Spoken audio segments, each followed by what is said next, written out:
Hello plant people, how are you guys doing today? If you're new around here, my name's Ashley and I'm a soil scientist, and on this channel I like to take that science and apply it to all things plants. In today's video, we are talking about rocks in the bottom of pots, and this is a two-part video because I am not going to be able to do this in one video and keep you guys entertained the whole way through. So today's portion is just about the theory and the amount of misinformation that is going into the don't put rocks in the bottom of your pots. I'm going to give you a soil scientist view of why I think this notion is just slightly misinformed, not fully misinformed, but slightly misinformed, and give you guys the tools to not only save soil by still using rocks in the bottom of your pot. Hit the dislike button if you disagree with me, but please take the time to watch the video and just listen to what I have to say. So today's video is the theory, and tomorrow's video, or Wednesday's video, is going to be more so on the rocks themselves and the soil above it and what we can do when we decide to overwater our plants and methods we can use to stop that perched water table that we're talking about when we're talking about the issues with rocks in the bottom of pots. The reason I'm doing this is because soil is expensive, and when we watch Garden Answer, or if we watch Kevin from Epic Gardening, or anyone for that matter, put soil all the way to the tippity top of these giant planters, we think, I wish I could do that, but I am so poor I can't afford to. So I'm going to give you guys a middle ground from a soil scientist perspective where we can still save on soil, but use those rocks to our advantage and not to our disadvantage, which is what the information a lot of people are trying to push is. At the very end of this video, we're going to take that theory and apply it to if you overwater your plants, regardless if there's rocks or no rocks, how you can get rid of that perched water table or that excess water to prevent against things like root rot. And I mentioned this just briefly in my last video, and Keely, one of the most loyal subscribers I have, you're totally up there in the top echelons. She's been here since the beginning, and she made a comment on my last video where she's like, I learned something new in all your videos. I'm completely blown away. And so we are going to be talking about what we can do to actually get rid of excess water or that perched water table if you already have rocks in the bottom of your pots. We do not have to unplant everything. There are methods to alleviate that issue. Now, stick around at the end of the video if you are at all loyal to this channel, because I have some really exciting news and sneak peek. I will show you. It is a garden planner for 2021, and I am going to be putting this up on Etsy. I will leave a link down below for this. I want to say now at the beginning of this video that all the money that is made from this, whether you purchase an electronic copy or a signed hard copy, is going towards a charity in Canada that supports gardening and teaching about gardening. So if you guys know of any group that does this, please leave me the link down below or send me a DM on Instagram, Facebook, or in my email in my about section of YouTube. And because I'm looking for ideas of who to send this money to. The premise for this planner is to merge science with what I personally do on a month-to-month basis. I'm going to walk you through, and you're going to walk through with me exactly what I do every single year. And what spurred this for me was when I was buying groceries and I saw my price of my groceries and how much it has skyrocketed. And then I thought about how COVID and the interest in gardening has brought a lot of people who are trying to profit from gardening and gardening knowledge. And there's just barriers to entry when it comes to gardening and plant care that I don't think should exist. A lot of this information should just be handed down naturally from person to person without a price tag attached. So if you can purchase, or you have the means to purchase, please do, because that money is going to a profit after obviously Etsy and the printer and stuff takes their cut. But after that, all that money is going to a charity. If you are in a position where you cannot afford this book, please DM me, email me, whatever it takes, get a hold of me, and I will send you an electronic copy for free. I do not want barriers to entry when it comes to gardening, and this is my part and what I can do as a person. All I ask you to do is hit the subscribe button and maybe follow me on Instagram. That is more than enough thanks from you guys. I personally did this, and the book I'm proud of it. I think I did a really good job. I go through everything from plant pics, where you can fill in information about your plants that you may learn off these videos, common issues that they have, companion plants that they have, when you should be planting them, photos, all that stuff. I have your garden goals. I have your garden budget to help you budget. I have your how many square feet you need per plant when you're planting these plants in your garden, helping you space these things out just a little bit better. And I even have the average yield per plant in a cold climate where we end up with a frost season. On average, how much pounds you can get from a plant. And I even break it down so much as to saying that 1 can usually needs 3 pounds of tomatoes, and 1 plant usually yields about 8 pounds of tomatoes. So it will help you determine if you're homesteading and you want to feed your family for a whole year. It's going to help you understand how many plants you need to plant in your garden this year to be able to feed your family the whole year through. I've got plot planning, and I even break it down with a calendar per month, a to-do list for every single month, a weekly planner, and when we're going to start putting our seeds, starting to germinate things, all that fun stuff. And as I'm doing this and as I'm going through this book and through the year, I will be referencing this book in my videos in 2021 and telling you what stage I am at and kind of what page I'm on and how to fill this stuff out at the end of all my videos that pertain to this book. So I want to make this a community thing. I want us to all join together and make gardening fun again, take the profits and the money side out of it, and let's just exchange knowledge and information between each other. Okay, I digress. I'm going to move on. Like I said, at the end of the video, I'll show you some more of these sheets, but for everyone who doesn't actually care about this book and just wants to learn a little bit of soil science, physics, let's jump right into it. But when we're talking about soil and its ability to hold water, what we're interested in is the wetting curve and something called capillary action. And the ability or the height that a wetting curve can get to, or the capillary action that a soil profile is capable of, is completely dependent on the texture of the soil. And I want you to keep this in the back of your mind for the next 2 videos. The more compacted and the more small pore space you have in your soil, the larger or the higher your wetting curve can be. And to explain this, we are using sponges. So I'm just gonna grab out a fresh, dry sponge. I'm gonna show you guys something that happens, and you can do this at home with your kids. But I have a container of water, and I'm just going to very gently place this on top of the water. You can see I don't have it all the way in, I'm just lightly touching it, and it doesn't take very long before we start to see the water rise up into the sponge profile.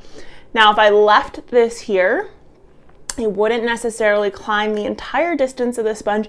It eventually would stop climbing, and there's a reason for that.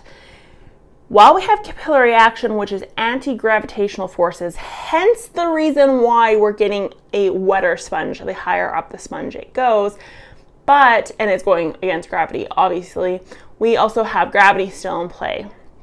And therefore, our sponge isn't able to wick water all the way up into its profile. So I'm just gonna stick it in a bit farther just because I wanna show you guys something. So when I pull it out after forcing it into the water, you're gonna notice that there's water coming out. That's the gravity that's pulling on that water against the force of capillary action and against those anti-gravitational pulls. So it is going to slowly pull water out. Now, what I can do and this is, so there is something that's called a spongograph, and this isn't it. This is a piece of construction paper. But what this is going to show you is what pores exactly within this sponge are full compared to the ones that aren't. So I'm just going to toss this sponge up on this sheet of paper, lightly press it against and pull it away. And you can see on the sheet of paper what pores are filled and which ones aren't. Again, this isn't an actual spongograph. I don't own one. I don't own an actual spongograph, so this is as good as I can get it. But you can see at the bottom of the sponge that all the pore spaces are filled. But as we go up the sponge, that only the smaller pores are filled, and that these larger pores are actually empty. And then eventually we get to the point where none of the pores are filled. And that is due to the pressure within the sponge. Meaning, if you have soil that is good draining with a high level of porosity and larger pores, that you are going to have less of a perched water table. That is important. So let's get super nerdy here and actually draw this out and what this looks like on a graph. Why is it that in our sponge, eventually we stop filling our pores, and then at the bottom of the sponge we are very highly saturated? Not only that, but when I lifted that out, you notice that there was no water dripping out, and that bottom was heavily saturated, but the water was being suspended within the sponge. So we can actually look at this from a soil perspective as well. I'm gonna try to be a teacher here, and okay, let's just do this. You can laugh, I'm cool with it, but let's draw a graph. Okay, let's retry this. Okay, so this is percent saturation, and this is our pressure. At the bottom of our sponge, we have 0 pressure. When we look at the whole pressure of the system, the bottom of the sponge is 0, and let's say the top of the sponge is 100. Now that's just a theoretical number. I'm not saying that's what the actual pressure of this sponge is. So this is our sponge. 0 psi here, and let's say this is 100 up here. Okay, so now we have our percent saturation. We will say this is full saturation, and this is 0 saturation on this end. As our pressure decreases in our sponge, we obviously are gaining more saturation. So over here, it's probably going to look something like this. This over here is where only the small pores are full. Only small pores. All our big pores are completely empty. Down here is actually where our large pores are full. And there is an equation that we can use to, I have super fun fact about me, I'm a super messy writer when I'm thinking and doing math. I just kind of throw it on a sheet of paper. So it's pressure equals sigma, pressure equals -2 over sigma divide by the radius. So this is our formula. We don't care about the formula because we're just plant people. But this is what explains why, depending on our system and what it looks like, in this case a sponge, only the small pores are full and the large pores are empty, meaning it's completely dependent on the texture of the soil. So the more aeration and the larger the pores are within the entire system, the less saturation you're going to have, or the less water retention, or what's another word that people use? Our water table, or our perched water table, whatever the case is, the less height you're going to get in your system overall. because this is a hydrostatic system, we know what the inherent pressures within the system are, which is why when I take this sponge, which I've now completely saturated, and I pull it out of the water, and this is what I was talking to Keely about before. If you look at this sponge, there's really no water coming out of it. There's a little bit, but over time, less and less water is going to come out of the system. And it's fully saturated. There's not, the top of the sponge is completely full all the way to the bottom of the sponge. So what makes this different now? Why is it that both the large and the small pores in this system are full? Well, it has to do with the pressure of the system. So because the texture of this sponge is the same, regardless of how high it is, you're always going to have an inherent certain amount that's going to be held within the sponge that's going to be your perched water table. The same happens with potting soil. Regardless of how much soil you put in or how tall your pot is, the bottom portion of that soil will always have and hold the exact same amount of water. So if you have and I'll just grab this, if this was fully filled with soil, the bottom, centimeter, 2 centimeters of this is always going to have water in it. Simultaneously, if I put the exact same soil that's in here into a container that's only this size, whoa, I clearly need to repot this. So if I put the same soil in this size and I have the exact same texture, this pot is going to have the same centimeter or 2 water logged at the bottom, regardless of the height. Very important to remember. And let me show you what that looks like. This sponge, let's think of this as soil in a pot. Let's say this is a succulent dish, and our succulent dish is nice and shallow with very little amount of soil. This is how much water is going to be retained within that system. Now let's put this soil into a slightly taller pot. See how the water is draining out? Now we have, if we actually put this onto our makeshift spongeogram, it's a real thing, guys. If we put this on here on this sheet of paper, you're gonna notice something. You're gonna notice that the smaller pores and the larger pores at the bottom are fully saturated, and just the small ones at the top are not. See?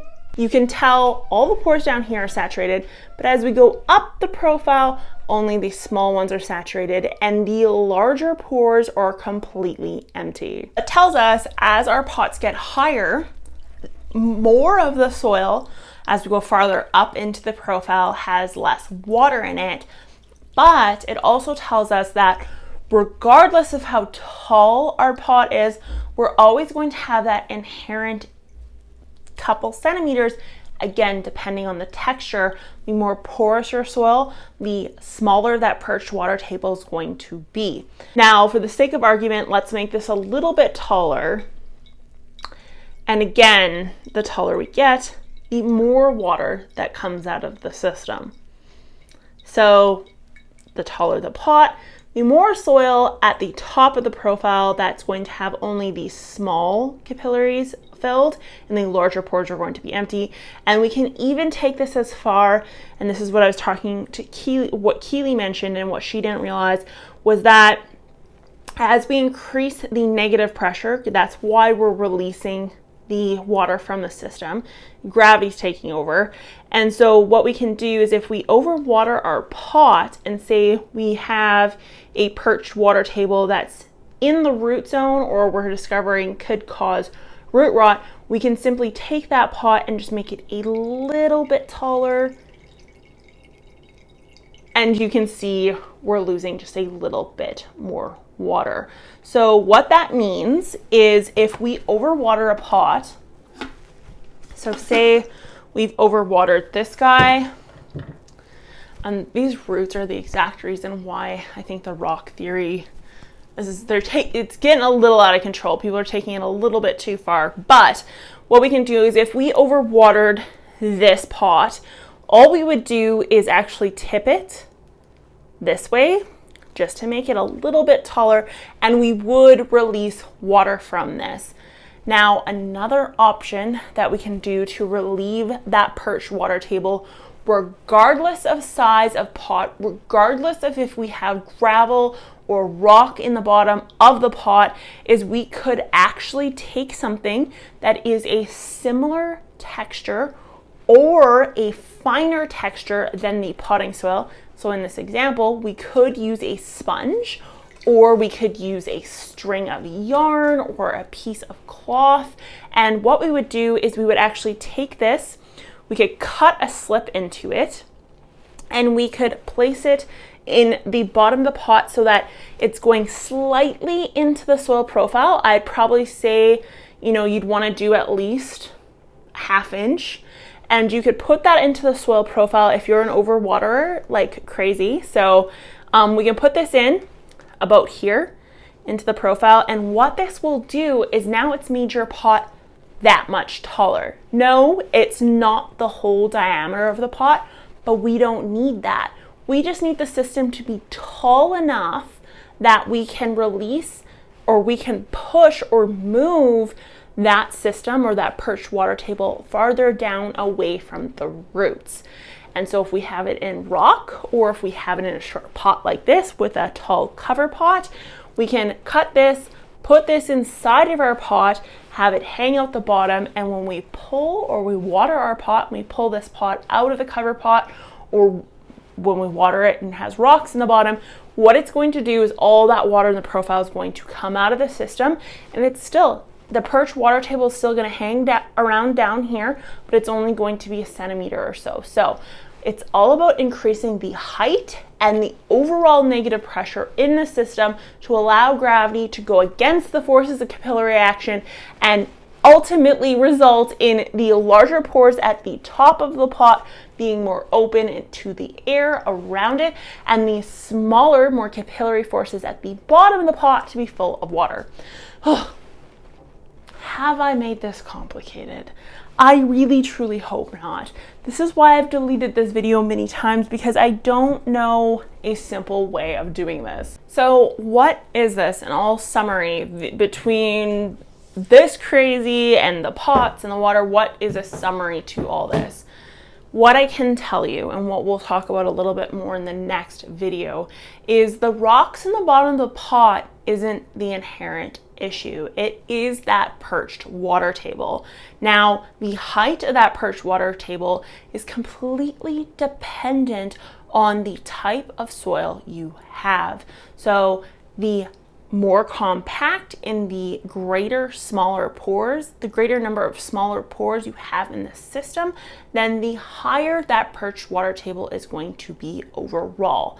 If you have a more porous system, say an orchid bark mix, for example, your perched water table is going to be very, very low, and in some cases almost non-existent, completely immeasurable. But what the good news is that the higher your system is, the more space you have in the system for your roots to survive and thrive without the added notion of, without that excess water, which can cause root rot. Now, the other good news is that if you know what your perched water table is, or the height of your perched water table is in your system, you can then determine how high your pots should be based on the plants that you're putting in it. Therefore, you can still put rocks in the bottom of your pot if you know where your perched water table sits. If you didn't know where your perched water table sits, or you did put rocks in the bottom of your pot, or you have overwatered, if your plant's gone dormant and you notice that your perched water table is affecting the actual performance of the plant, then what you can do is you can simply just tip the pot over and increase the height even slightly, and you will release more water from the system. Another thing you can do is if you're an overwaterer, or you want to absolutely force that perched water table out of the system and you want to have rocks in your pot, but you don't want to run the risk of the perched water table affecting the roots, then you very simply have to just insert a sponge or something with a similar texture to your soil to force that water out of the system. And a sponge is probably your best bet, but you can use cloth or cotton or whatever the case is.